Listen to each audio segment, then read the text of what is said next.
the way. 40 grand. Pay off credit cards. Go to lendingclub.com/sports. Lendingclub.com/sports.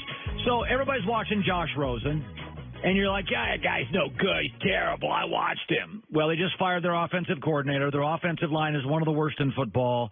And, oh, by the way, Denver's got a really, really great pass rush of Von Miller and Bradley Chubb. So, yes, he looks terrible. And I went to Twitter last night because I was on the little Angry Bird, and everybody's going, he can't play. He's a bust. He's a bum. Josh Rosen's no good. He can't play. Colin, you're wrong. He's terrible. He's terrible. I can't believe it. He can't do this and he can't do that. And I'm like, oh, is that so? His first Thursday night game on TV when you watched, and you have just definitively made it clear that he can't play at all. Okay, that's not what my three general managers in the NFL I asked. They all thought he could play. By the way, I want to remind you of the first Thursday night game for Jared Goff.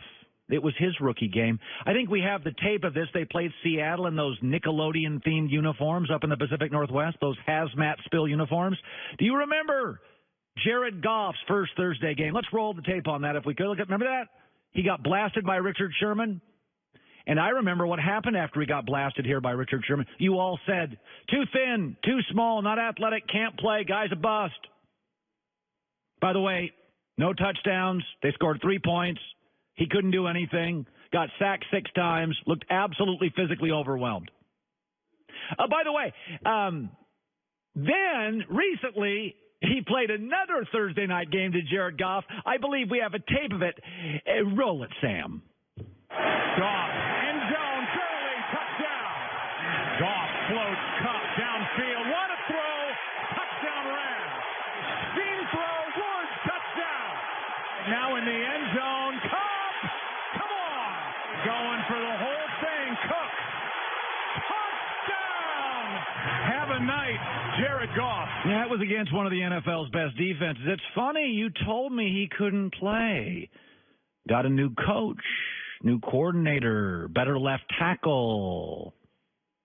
By the way, Jared Goff's last 3 night games since that debacle in Seattle, he's 10 touchdowns, no picks, quarterback rating of 139.9, 3-0, 330 yards. And an MVP conversation. Yeah, he can play. It's funny the definitive opinions we have on guys when they have a bad coach, a bad line, a bad scheme. Or just rookies. By the way, Jared Goff and Josh Roden are mostly the same guys. Tall, thin, Pac-12 guys who came from some money, who people think are a little finesse but throw an absolutely beautiful football. They are. Now, I think Goff's a better prospect, and I said that coming out. But they're the same guy, played at academic schools, Cal and UCLA in the Pac-12, tall, thin, not real mobile, but can move if they have to, and throw the prettiest football in their draft class. Jared's now an MVP-level guy. Rosen needs a left tackle. He needs a Pro Bowl center. He needs a better coordinator and could use a deep threat. He'll be fine. Maybe not Jared Goff fine. He'll be fine. By the way, I asked all of you last night, go online and watch Rosen play, good and bad, and give me a rundown. Consider yourself a scout or a GM, and I'll put the best one on the air. Well, we found one. This comes from Grant Swinton. And by the way, I don't agree with all of it. Here it is, Grant. He said, pocket presence is questionable, brings trouble upon himself, doesn't allow play design to work for him, misses wide open targets, trusts his protection too much, not sure if he can command an offense immediately when down and able to deliver on third down. Strengths, deep ball touch, great feet, trusts his protection. Don't agree with all of it, but Grant Swinton, I do appreciate playing along with us. By the way, there was something else that happened in this game.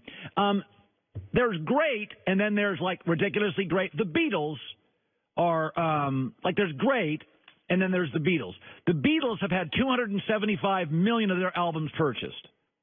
Second place is 50 million fewer. There's great, and then there's the Beatles.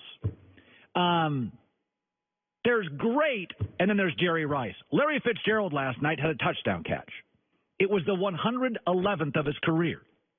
He's been playing like Tom Brady length, 15 years, decade and a half, and he was really, really good first day on the field.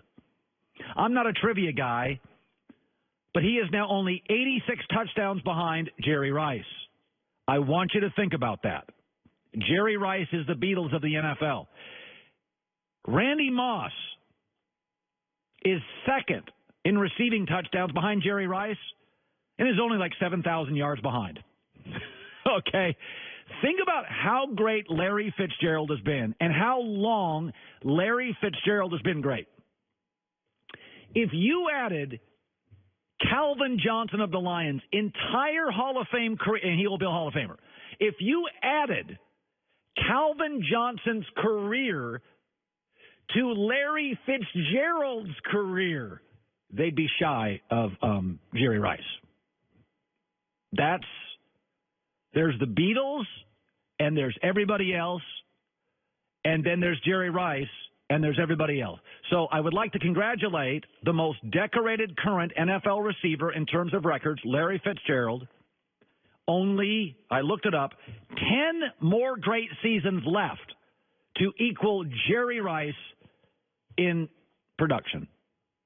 You know, he should call Alex Guerrero, Tom Brady's guy. And I would ask Larry Fitzgerald this: do you like avocado ice cream, and would you be willing to sleep in kale pajamas? Because all you need is a decade more to catch not only the greatest wide receiver ever, but in my opinion, probably the greatest player in NFL history is Jerry Rice. And to give you some sense of how great he is, think of how good Larry Fitzgerald has been for 15 years. He's been great for 14 of the 15. And he'd need another decade of that to catch Jerry Rice. I don't know if kale pajamas is worth it, but something to aspire to. You know, it's funny about that because my wife's vegan now, and I like to eat right, and I take it seriously, and I deeply care about it because I want to live long and I have young kids. But I got to tell you something. At the end of the night, sometimes I just want chicken wings and a beer.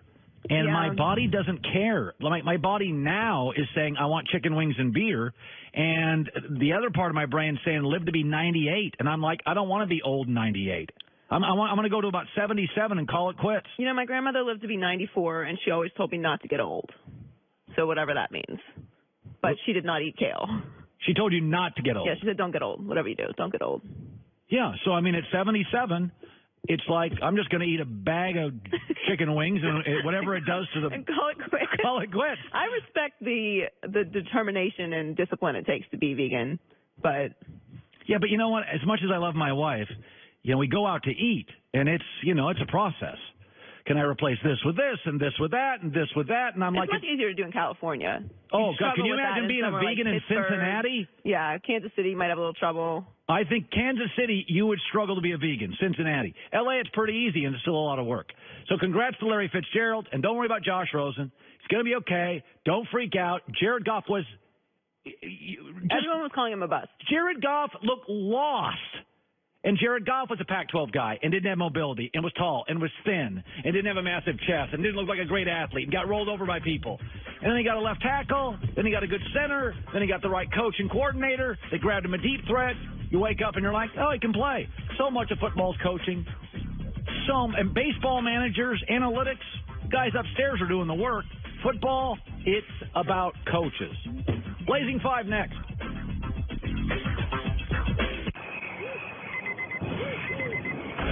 Yes,